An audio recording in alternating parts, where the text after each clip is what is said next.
Quero ler com você o Evangelho de João. Convido você a abrir a sua Bíblia no capítulo 14 do Evangelho de João.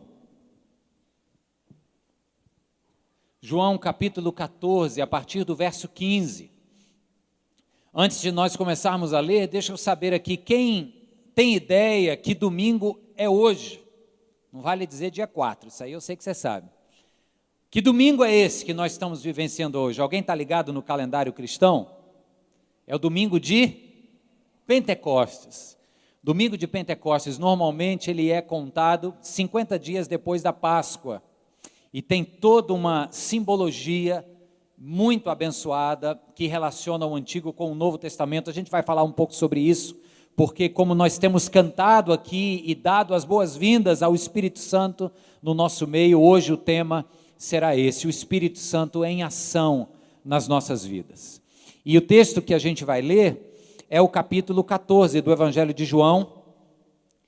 A partir do verso 15 nos diz assim: Se vocês me amam, obedecerão aos meus mandamentos. E eu pedirei ao Pai, e Ele lhes dará outro conselheiro para estar com vocês para sempre. Repare o C maiúsculo. A palavra grega para conselheiro aí nos apresenta o advogado, o consolador, aquele que está ao nosso lado, o Espírito Santo. O Espírito da verdade, o mundo não pode recebê-lo porque não o vê nem o conhece, mas vocês o conhecem, pois ele vive com vocês e estará em vocês. Não os deixarei órfãos, voltarei para vocês. Dentro de pouco tempo, o mundo não me verá mais, vocês, porém, me verão. Porque eu vivo, vocês também viverão. Naquele dia compreenderão que eu estou em meu Pai, vocês em mim e eu em vocês. Quem tem os meus mandamentos e lhes obedece, esse é o que me ama. Aquele que me ama será amado por meu Pai, e eu também o amarei e me revelarei a ele. Amém. Santo Deus, obrigado, Pai, por essa noite de louvor. Obrigado, Senhor, pela oportunidade de derramarmos o nosso coração na Tua presença, Deus, dizendo e afirmando que estamos perdidos sem o Senhor. Obrigado, Senhor, por dizer que Tu és o nosso ar que respiramos, que sem o Senhor não tem graça viver. Obrigado, Deus, por afirmarmos estas verdades e que o Teu Espírito, Senhor, continue presente no nosso meio e agora, mais do que nunca, toque em nossas mentes e corações para aquilo que o Senhor quer nos falar, para aquilo, ó Deus, que é do Teu querer, para que aconteça nesta noite. Em nome de Jesus, nós oramos, Deus. Amém. Queridos, esse é um texto em que Jesus está falando sobre o Espírito Santo, sobre a vinda dele. É muito claro no Evangelho de João a tônica que Jesus dá. Eu preciso ir para que ele venha. Eu vou reler algumas partes desse texto com você agora, e queria que quando você visse ali o que for destacado, você lesse junto comigo. Vamos fazer em uma só voz o que está em destaque ali, ó. Versículo 16, o que diz? Ele lhes dará outro conselheiro para estar com vocês, até quando? Para sempre. Então existe uma permanência eterna aí. Depois, no verso 17, o que é que diz o grifo? Pois ele vive com vocês e estará em vocês. Dentro de pouco tempo, vocês, porém, me verão. Ele está dizendo o seguinte, o mundo não vai ver mais, mas vamos ler junto a última frase. Vocês, porém, me verão. Verso 20. Naquele dia compreenderão. O Espírito Santo é quem traz a compreensão. E para terminar no verso 21, eu me revelarei a ele. Essa palavra de Jesus, ela traz diversas dicas de quem é o Espírito, do que o Espírito faz, de qual a sua missão por parte do Pai. Falar sobre o Espírito Santo é um tanto quanto desafiador, porque o Espírito é algo imaterial, ninguém sabe de onde vem, nem para onde vai, sopra conforme quer, é como o vento. O próprio Jesus já introduziu essa lógica, essa ideia. Então falar do Espírito é algo meio, falta concretude, a gente não tem certeza absoluta, mas a gente pode se pautar no que a Bíblia diz. E o que a Bíblia fala sobre a pessoa e a obra desta que é parte da Trindade Santíssima, é muito precioso e muito desafiador para a nossa caminhada cristã. Como eu disse, a festa do Pentecostes acontece 50 dias depois do evento da Páscoa, da ressurreição de Cristo. É porque eu estou com a festa judaica na cabeça, que eu vou falar sobre ela agora, para você entender como é bonita o simbolismo. Mas essa festa do Pentecostes remete-nos àquela imagem de Atos no capítulo 2. Atos dos Apóstolos, capítulo 2, fala do que ficou conhecido pela igreja cristã como o dia de Pentecostes. Então, vamos entender na mentalidade do judeu primeiro. Haviam 3 festas que pediam que os judeus voltassem a Jerusalém, peregrinassem a Jerusalém. Em todo o calendário de diversas festas judaicas, 3 delas eram as mais importantes e exigia esta peregrinação. Esses judeus do mundo inteiro vinham a Jerusalém prestar o seu culto a Deus. Dentre elas estavam a festa da Páscoa. Você conhece, a festa da Páscoa celebra no calendário judaico, no meio do mês de abril, a libertação do povo de Israel do cativeiro egípcio. Então é uma festa onde anualmente os pais se põem à mesa com seus filhos e contam a história que um dia nossos ancestrais foram cativos no Egito, Deus nos libertou com poderosa mão através de Moisés, fez o exército de Faraó sucumbir nas águas do mar e nos guiou pelo deserto e nos levou à terra prometida. Essa é a narrativa a qual se faz menção na festa da Páscoa. E todos os judeus vão a Jerusalém oferecer o seu sacrifício e celebrar a bondade do Senhor que os liberta. É um memorial. Isso acontece no meio de abril. A festa chamada de cabanas ou tabernáculos acontece já no mês de outubro. E é uma festa, outubro correspondente no nosso calendário, né? Os judeus contam os meses de uma forma diferente, são outros nomes.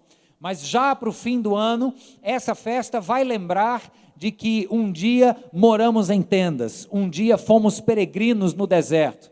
Especificamente nessa festa aqui se celebra também a colheita dos frutos. Então é um calendário agrícola, é uma festa que coloca o povo tanto para lembrar a fidelidade de Deus no deserto, quando viveram em cabanas, e nessa festividade o povo vai para tendas mesmo, saem de suas casas e vão morar em tendas, mas além desta lembrança memorial, eles também agradecem e oferecem a Deus os primeiros frutos das suas colheitas.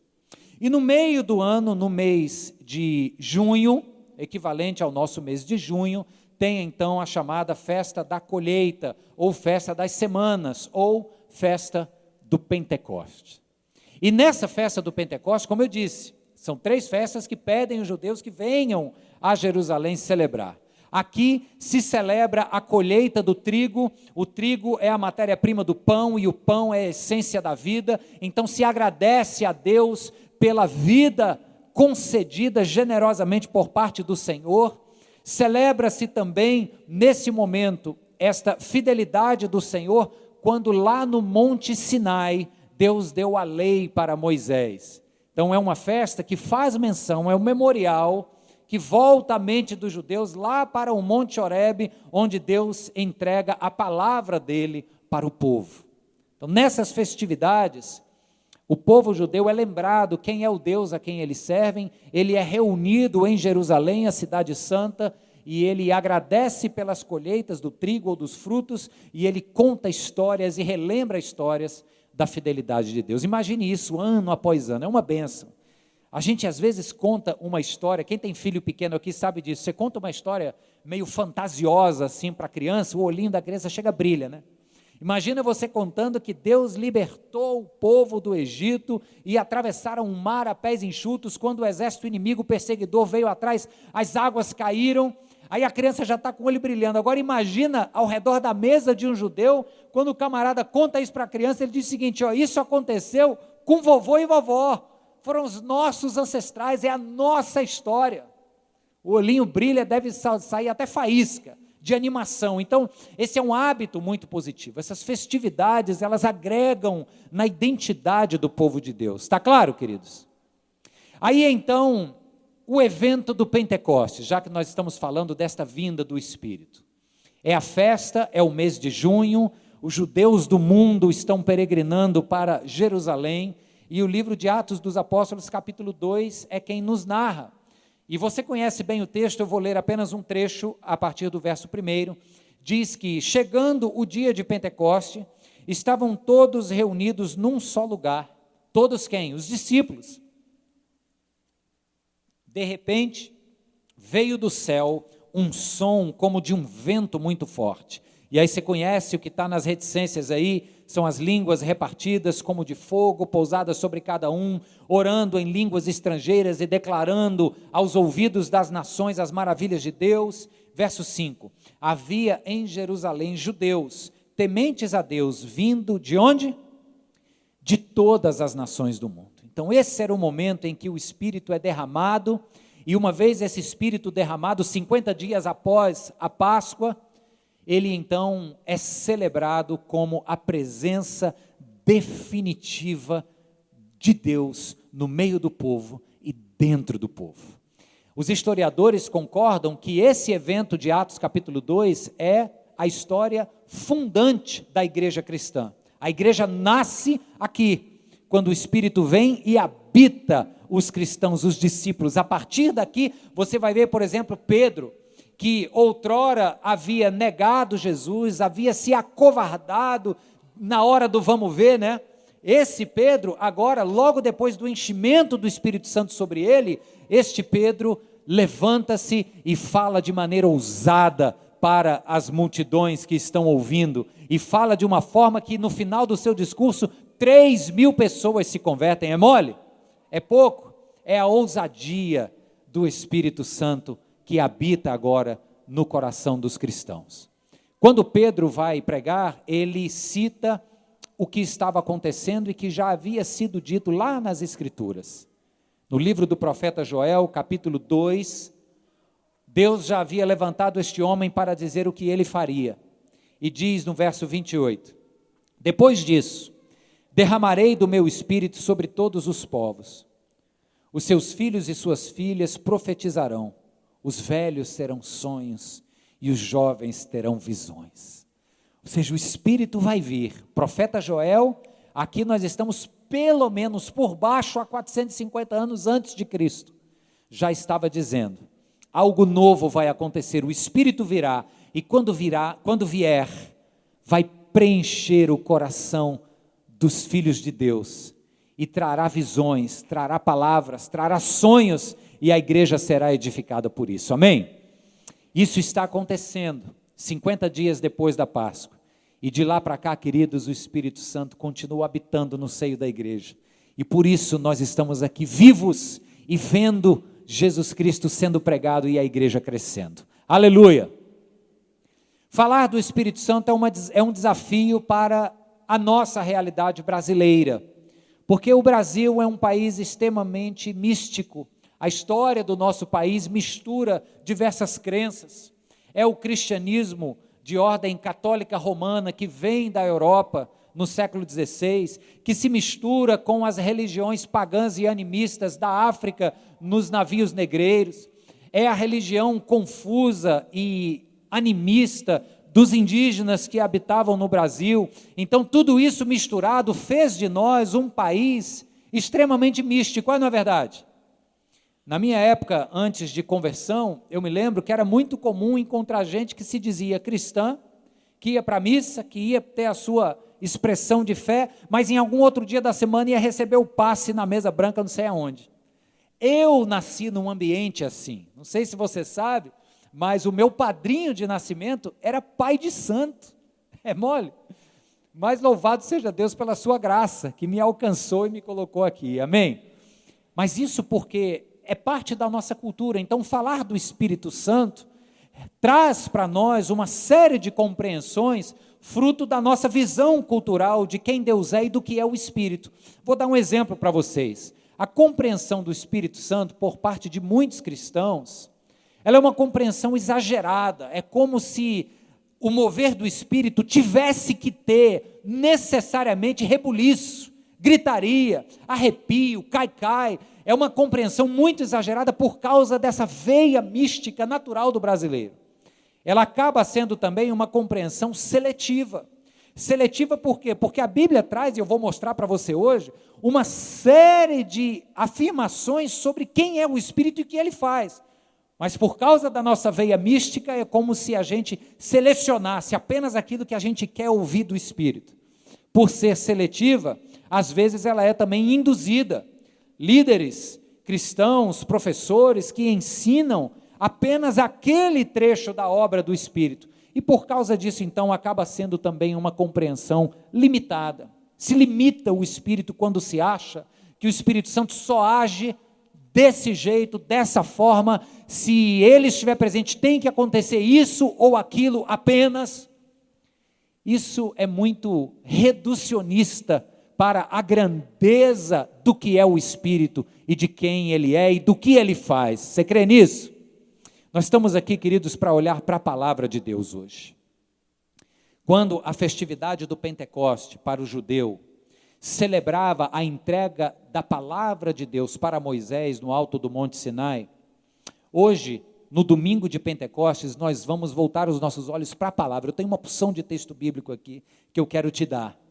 E você anota, você bate foto, você faz o que você quiser, mas saia daqui hoje com um conteúdo bíblico, não é subjetivo do seu pastor apenas, não é apenas um achismo do que todo mundo diz, é bíblico, de quem é o Espírito e do que ele faz, porque não se pode limitar o Espírito. João escreveu Jesus dizendo que o Espírito é como o vento que sopra onde quer, ninguém pode dizer de onde vem, nem para onde vai, assim é o Espírito.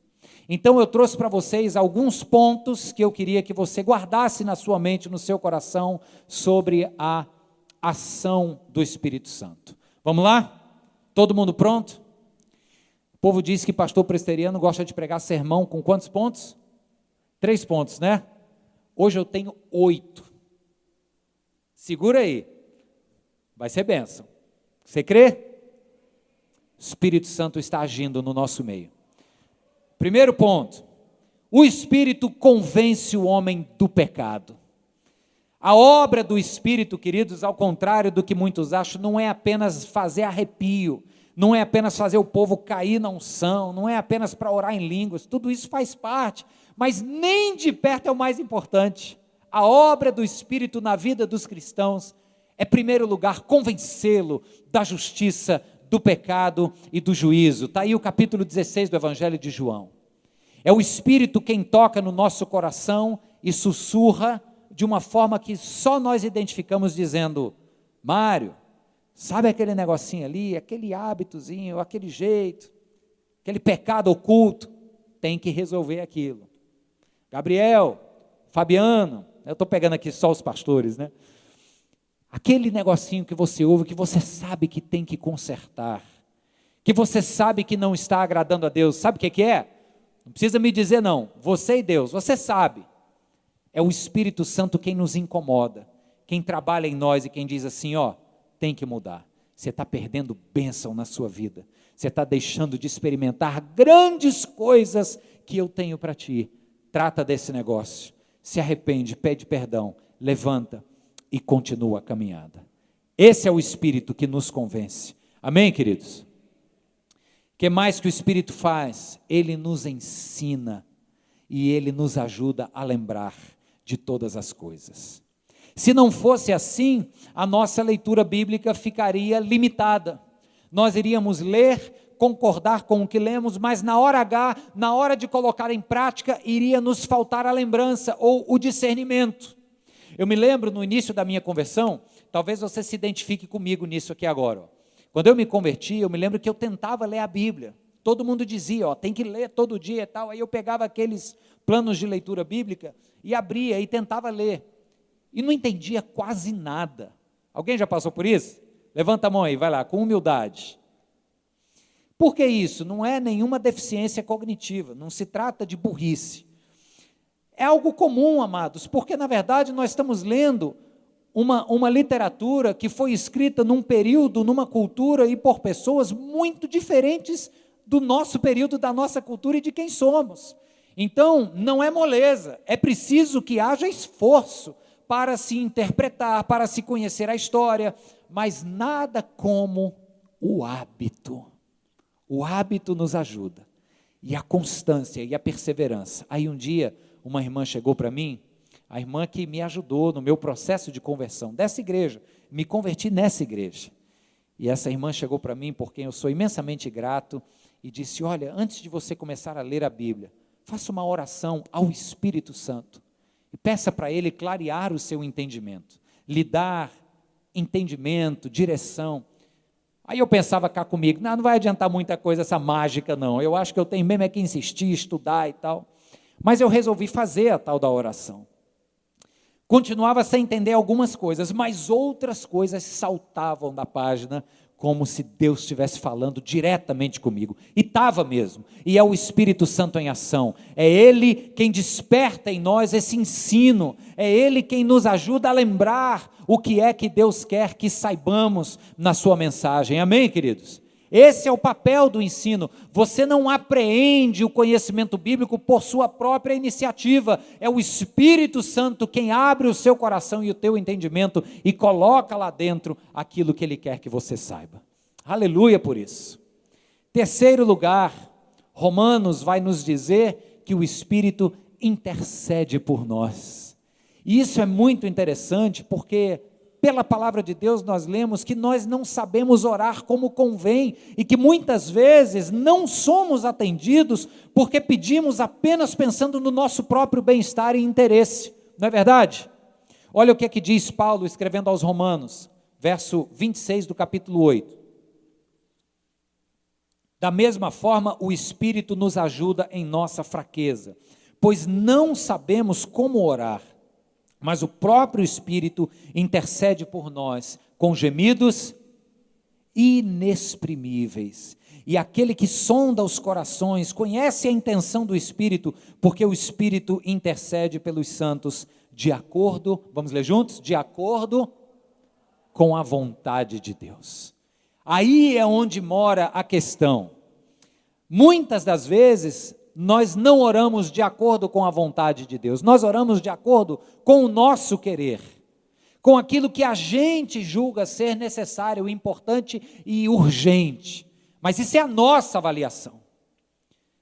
O Espírito Santo intercede em nosso favor, traduzindo, é como se traduzisse nossas palavras para que nossa oração se alinhasse mais com o querer e a vontade de Deus. Amém, irmãos? Temos um intercessor junto ao Pai, louvado seja o nome de Jesus. Este Espírito também nos guia na verdade, e isso aqui é muito importante, capítulo 16, verso 13 do Evangelho de João. Quando vier, porém, o Espírito, este que veio no dia de Pentecostes, este Espírito da verdade, ele vos guiará a toda a verdade, porque não falará por si mesmo, mas dirá tudo o que tiver ouvido e vos anunciará as coisas que hão de vir. Irmãos, o C.S. Lewis diz que todo ser humano tem um senso de moralidade inato, implantado dentro de si. Existem algumas exceções, que a gente chama de psicopata, certo? Mas, no geral, a regra é que todos nós sabemos que algumas coisas são simplesmente erradas. Matar é errado, ponto, não tem discussão. Não é verdade? Trair o cônjuge é errado. Não, pastor, mas o senhor tem que ver que eu estava há muito tempo desgostoso da relação, etc. Investe, meu amigo. Mas traição é errado, ponto final. Fecha parênteses. Tem coisas que nós sabemos que é errado. Agora, tem coisas que nós temos dificuldade de julgar entre o certo e o errado. São circunstâncias, são momentos, são desafios momentâneos, e nessas horas a palavra de Deus nos diz que o Espírito Santo é aquela guia, é aquela linha mestra, aquele guia que nos orienta dizendo, a verdade é por aqui, o mundo quer que você caminhe ou por esse lado, pegue esse caminho ou aquele atalho, mas a verdade é essa, e nesse caminho aqui, Vai ter sofrimento, pode ter perseguição, pode haver perdas, é verdade, mas a verdade é essa: seguir por Ele. Amém? É o Espírito Santo quem cochicha dizendo: esse é o caminho, seguir por Ele.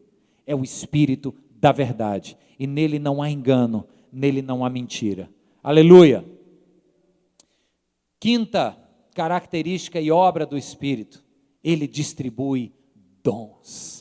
O Espírito Santo é aquele que derrama dons. A palavra dons no grego tem a mesma raiz da palavra graça, tem a ver com gratuidade, com uma dádiva entregue gratuitamente por Deus aos seus filhos. Então, quando o Espírito dá dons, ele derrama gratuitamente sobre nós habilidades. Agora, isso aqui é perigoso, por quê? Porque em alguns ambientes, isto pode gerar um pouco de vaidade espiritual. Determinadas pessoas com determinados dons se acham mais espirituais do que outras, que nem sabem se dons têm. Mas olha o que é que nos diz Paulo escrevendo aos Coríntios, na primeira carta, capítulo 12. Ele diz que existem diferentes tipos de dons, mas o Espírito é o mesmo. Diferentes tipos de ministério, mas o Senhor é o mesmo. Há diferentes formas de atuação, mas é o mesmo Deus quem efetua tudo em todos. A cada um, porém, é dada a manifestação do Espírito, diz comigo, visando o bem comum. A cada um é dada a manifestação do Espírito, e o Espírito se manifesta derramando dons, visando o bem comum. Não é o envaidecimento pessoal, não é para acender uma luz de glorificação ao seu redor e dizer, olha como ele ou ela é espiritual. Não, é para o bem comum. E deixa eu colocar uma coisa de maneira bem clara, porque às vezes esse ponto especificamente traz um pouco de dúvida. Mas vamos falar aqui de dom de línguas, tá certo? Existem duas situações. Línguas lá em Atos capítulo 2, quando o Espírito Santo vem no dia de Pentecostes e os discípulos oram em línguas. Ali eles estão, o texto diz, falando as maravilhas de Deus de maneira miraculosa nos idiomas estrangeiros, dos judeus estrangeiros que estavam naquela região por causa do evento do Pentecostes, e era a peregrinação para Jerusalém. Deus concedeu àqueles homens incultos, que não eram poliglotas, Deus concedeu a eles o milagre de expressarem-se em outros idiomas, em línguas estrangeiras, e falarem as maravilhas de Deus. Depois disso, o apóstolo Paulo então fala agora aos Coríntios, aos Efésios, aos Romanos, ele fala sobre outro dom da parte de Deus, que é o dom de línguas estranhas, não é estrangeiras. É quando ele diz lá em 1 Coríntios 13, ele fala ainda que eu falasse a língua dos homens e dos anjos. A este dom especificamente, Paulo fala, ele serve para a nossa própria edificação. Se na igreja Deus conceder esse dom a alguém, e este alguém quiser se levantar e expressar essa oração, que assim o faça, e nós cremos nisso, nós cremos nesta contemporaneidade, que este alguém o faça, no máximo 2 ou 3, para que haja ordem. Agora, se o fizerem, aguardem que Deus levante um intérprete, porque o que se fala em línguas deve ser interpretado para o bem de todos. Se não houver interpretação, Paulo diz, que se cale e sente. Está na Bíblia, irmãos, isso não é coisa de presbiteriano não, está escrito aqui, depois você lê o capítulo 12 e o capítulo 14 da primeira carta de Paulo aos Coríntios. Mas se enfatiza muito o dom de línguas, porque, mais uma vez, pela nossa natureza mística, o brasileiro gosta dessa coisa misteriosa. Mas quantos e quantos outros dons precisam ser enaltecidos e são dádivas do Espírito? Por exemplo, você sabia que a misericórdia é um dom? O dom de misericórdia, pessoas que são dotadas desta capacidade de se condoerem com a dor alheia, que não pode ver alguém sofrendo, que o cara tire a roupa do corpo e não vai se aquietar enquanto não resolver o problema do outro. Esse é o dom de misericórdia. A fé é um dom de Deus, a doação é um dom de Deus, pessoas que são dotadas por Deus com generosidade para doarem-se, doar recursos e doar de si. Tudo isso são dons e é o Espírito quem dá, é Ele quem derrama. Amém, queridos? Uma perguntinha aí só para você esticar o braço. Quem quer que é cheio? Quem quer ser cheio de dons do Espírito? Amém. Agora só não entenda que é apenas línguas, pelo amor de Deus, é muito mais do que isso. Se Deus te der esse dom, que bom, vai ser bom para você, para a sua relação com Deus, mas queira os dons que edificam a todos. Amém, irmãos? Sexto lugar, o Espírito Santo nos, diga comigo, nos cela. E essa é uma ilustração muito bonita que Deus propõe através de Paulo, quando ele escreve aos Efésios. Ele diz assim, quando vocês ouviram e creram na palavra da verdade, o evangelho que os salvou, vocês foram selados em Cristo com o Espírito Santo da promessa, que é a garantia da nossa herança até a redenção daqueles que pertencem a Deus para o louvor da sua glória. Nós fomos selados, e isso é uma garantia. O que Paulo está fazendo aqui, ele está evocando a mente dos gregos de Éfeso, que estavam habituados com o comércio de madeira, e naquela época, o comércio da madeira funcionava assim, como eram grandes toras, o transporte via de regra era marítimo, e todo esse processo do sujeito comprar e até a madeira chegar onde ele queria, demorava muito.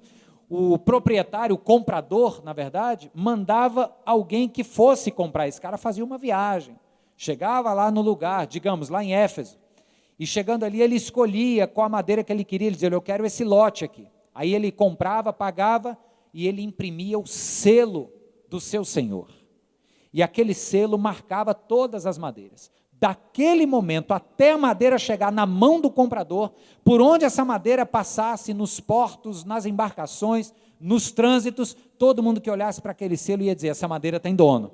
Essa madeira tem dono e o nome dele está escrito aqui. Aí o apóstolo Paulo pega essa tradição comercial dos Efésios e diz assim, vocês são selados pelo Espírito em Cristo Jesus.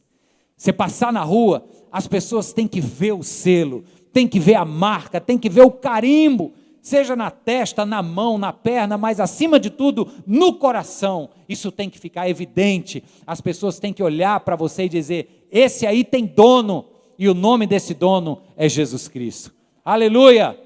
Somos marcados pela pessoa do Espírito Santo, é um selo nas nossas vidas. Queridos, agora que triste, deixa eu voltar, não quero soltar esse aqui ainda não.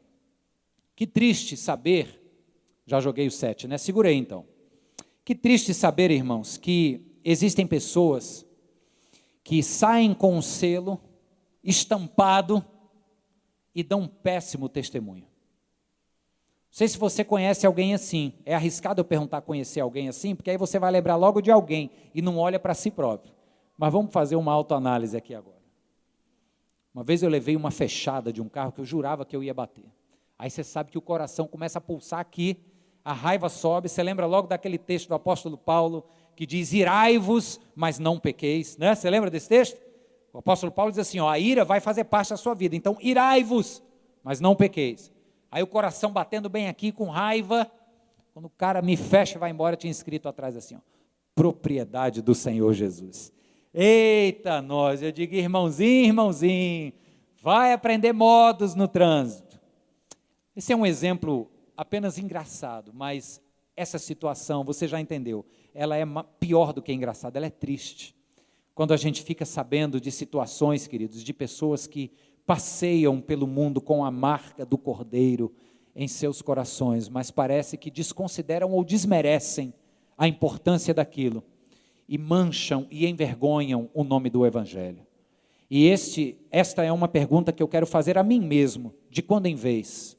Senhor, a minha postura no mundo, no meu ambiente profissional, acadêmico, cotidiano, familiar, é uma postura que te honra ou que te envergonha? Faça essa pergunta para você mesmo, algumas vezes ao longo do seu dia. E peça ao Senhor, Espírito de Deus, a marca que tu puseste em mim, faz com que ela brilhe e que as pessoas vejam, pelo meu testemunho, pelas minhas obras, pelas minhas palavras, a quem eu pertenço e quem é o nome, como é o nome do meu dono. Amém? Glória a Deus. Eu soltei antecipado, então vai lá. Próximo, o Espírito que nos capacita para o amor. Gálatas 5, na verdade está errado ali, é 5, capítulo 5. No final do capítulo 5, nós vamos ler que o fruto do Espírito é o que, queridos? É amor. A partir deste amor vem toda aquela lista que você conhece. Está escrito aqui, ó. O fruto do Espírito é amor. Este amor gera alegria, paz, paciência, amabilidade, bondade, fidelidade, mansidão, domínio próprio. Contra essas coisas não há lei. Os que pertencem a Cristo Jesus crucificaram a carne com suas paixões e seus desejos. Se vivemos pelo Espírito, andemos também pelo Espírito. Entenda esses dois verbos aí, viver e andar. Se vivemos pelo Espírito, qual seja, se o Espírito habita em nós e parte do nosso, e na verdade não parte, se a totalidade do nosso existir está no Espírito, porque eu sou a habitação dele, então a minha caminhada precisa ser cheia de evidências desse Espírito. Se vivemos no Espírito, caminhemos também, andemos também no Espírito. E como é que se anda no Espírito? Frutificando. É apresentando o fruto do Espírito, que é o quê? Amor. Nós conduzimos, eu e minha esposa, conduzimos uma classe para casais, uma classe de escola bíblica, todos os domingos, às 5 horas da tarde, aqui na nossa sala. E uma vez eu me lembro que nós colocamos uma aula inteira falando sobre o amor do marido pela mulher. Lá em Efésios capítulo 5, quando Paulo diz que os maridos devem amar suas esposas como Cristo amou a igreja, dando a sua vida por ela. Um amor sacrificial, um amor que não mede esforços, um amor que prefere o bem-estar do outro do que o seu próprio. E a conclusão a que se chega, amados, de maneira muito natural e honesta por parte dos homens, estou aqui advogando aqui pela categoria masculina, é que é difícil demais amar como Cristo amou, sacrificial. É aquela história, o camarada diz assim, olha bem, agora eu quero assistir meu futebol, final da Champions League, Juventus e Real Madrid, não me pede para lavar a louça do almoço. Ah, mas a Bíblia diz que tem que se sacrificar lá pela mulher, eu estou morta de cansada, cuidei dos meninos a semana toda, pode ir lá lavar. Aí misericórdia, né, irmã? Dá uma trela para o marido e assistir o jogo. Mas, brincadeiras à parte, é muito difícil, em termos cotidianos, você levar esse amor sacrificial adiante. E a conclusão que a gente chega, queridos, é essa. É que apenas uma vida cheia do Espírito se torna realmente capaz de amar de maneira desinteressada e sacrificial. Vou repetir para você, apenas uma vida cheia do Espírito de Deus é capaz de amar e se doar de maneira plena, desinteressada e sacrificial. Você crê? Diz amém.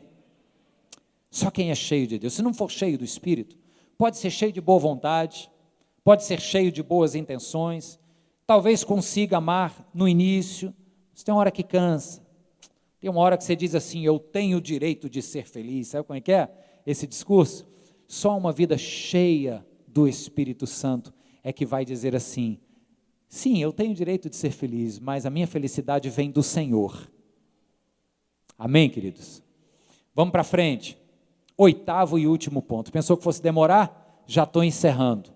No 8º ponto, nós vemos então agora o aspecto missional do que o Espírito faz. Esse Espírito que me capacita a amar, que derrama dons, que me guia na verdade, que me ensina, que me mostra o meu pecado, que me julga, este Espírito, ele me separa, ele me vocaciona. E olha, gente, eu não estou falando aqui apenas de missionário e de pastor, não. É para todos os cristãos. Esse Espírito separa cada um de nós para a sua missão no mundo. Atos capítulo 13, olha que lindo isso aqui. Lá na igreja de Antioquia, os líderes da igreja oravam. E enquanto adoravam o Senhor e jejuavam, quem foi que disse? Separem-me Barnabé e Saulo para a obra que os tenho chamado. Esses homens foram chamados por ninguém menos do que pelo Espírito Santo de Deus, separados. Ele separou a mim e a você, queridos, para estarmos no mundo fazendo a sua vontade. E enquanto caminhamos, enquanto nós vamos nos caminhos em que o Espírito nos colocar. Olha o que aconteceu no capítulo 16, interessantíssimo isso aqui, ó. Tendo sido impedidos, aqui ele está falando de Paulo e sua trupe missionária, tendo sido impedidos pelo Espírito de pregar a palavra na província da Ásia, o apóstolo Paulo queria seguir rumo ao Oriente. Deus se colocou no caminho dele na figura de um varão macedônio e disse: passa para o outro lado, e ele virou para o ocidente, era para onde Deus queria. Então isso é para nos ensinar que esse Espírito que nos chama para a obra, ele nos coloca num caminho e diz: é por aqui que eu quero que você vá, é isso, é com aquela pessoa que eu quero que você fale, eu já preparei o coração dela, simplesmente vai lá e abre a boca. É o Espírito quem faz isso, amém, queridos? Aleluia. Depois desse texto de Romanos capítulo 15, você lê aí, é apenas para te convencer e te lembrar de que o Espírito Santo vai te dar a capacidade, porque tem muita gente que coloca na conta da timidez, tem muita gente que coloca na conta da falta de conhecimento o não evangelizar. Não, sou tímido, não sei falar, vou pagar momico e tal. A gente tem conversado sobre isso aqui, e eu acho que isso é legítimo, isso faz parte de quem nós somos, é verdade. Mas nós temos uma garantia da palavra de Deus, de que se nós nos deixarmos levar pela direção do Espírito e abrirmos nossa boca, nem que seja para contar nossa história, o Espírito vai fazer coisas grandes, porque é Ele quem capacita o fraco a ser forte, é Ele quem pega o inculto e o transforma num sábio, é Ele quem aperfeiçoa o seu poder na nossa fraqueza, é o Espírito quem nos capacita. Louvado seja o nome do Senhor. Amém. Glória a Deus. Queridos, só para a gente lembrar então e sair daqui com tudo na mente. O Espírito nos convence do pecado, nos ajuda a entender e a lembrar o que Ele tem nos ensinado, intercede por nós porque nós não sabemos orar, nos guia na verdade, distribui dons que nos capacitam, nos cela dizendo a quem nós pertencemos, nos capacita a amar e nos capacita à missão. Aí tem gente que diz que o Espírito vem só para dar arrepio no sujeito e jogar ele para trás no chão. O que é isso, irmãos? Viver a êxtase de um culto espiritual, onde você sente esta presença inconfundível do Espírito, é bom demais, não me entendam mal, é muito bom. Levantar-se em línguas, em profecia, em danças, é muito bom, tudo isso faz parte da nossa experiência religiosa, mas eu espero que você tenha entendido, vida no Espírito não é só isso, é isso e muito mais. Você crê assim? Não sou eu que estou te dizendo, eu te mostrei tudo o que está aqui na Bíblia. Domingo de Pentecostes nós estamos celebrando esta palavra, assim como o judeu celebrava a palavra que veio no alto do Monte Sinai, hoje você recebeu, vamos ser bem cearense aqui agora, uma ruma de texto para você guardar no coração. Depois você lê essas fotos aí que você bateu e você diz assim: eu quero essa vida no Espírito, eu quero esta vida de caminho, de enchimento, de transbordar todos os dias na presença de Deus. Amém, queridos? Quero te deixar com uma pergunta final. O domingo de Pentecostes, como eu tenho então ensinado, é que 50 dias depois da Páscoa, se celebra a inauguração da igreja na vinda do Espírito. 50 dias depois da Páscoa. Mas hoje, já faz 2000 anos. Hoje faz 2000 anos que o Espírito veio. E a pergunta que eu queria que você refletisse é: e a minha vida está cheia deste Espírito? Ou está cheia de mim mesmo?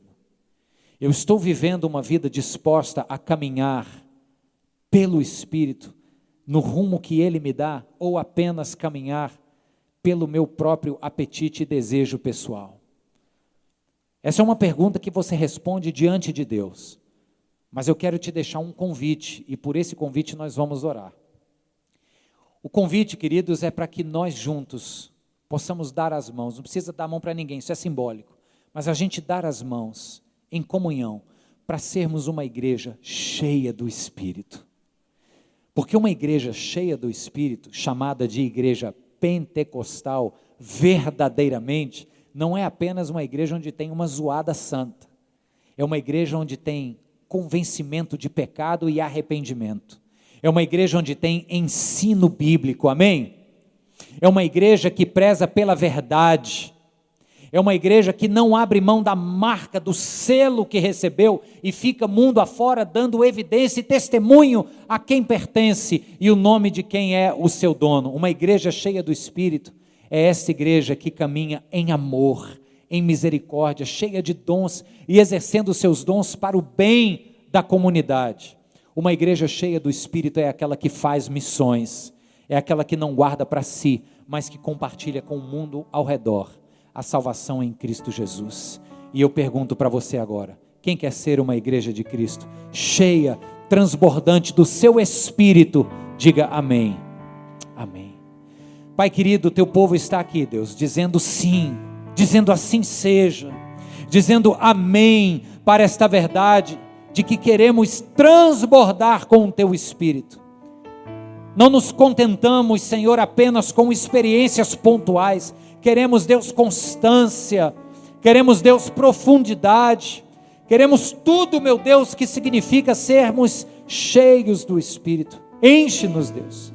Enche-nos e faz-nos transbordar para a glória do nome de Jesus, Senhor. E que tua igreja dê testemunho. Que tua igreja fale, Deus, e ao abrir sua boca, o teu Espírito possa nos encher, e o que viermos a falar, possa tocar e transformar corações. Que este Espírito aqui presente, Senhor, também console corações feridos hoje. Que a desesperança ceda lugar à esperança, porque o teu Espírito faz isso. Tu és consolador, tu és poderoso, nós somos tua habitação. Deus querido, cremos que se estamos em Cristo Jesus, somos templo do Senhor. Por isso, Deus, faz-nos transbordar de Ti, e que o Teu nome seja glorificado para a Tua própria glória, hoje e sempre. Amém e amém. Louvado seja Deus. Que o Senhor nos abençoe, queridos. Aleluia.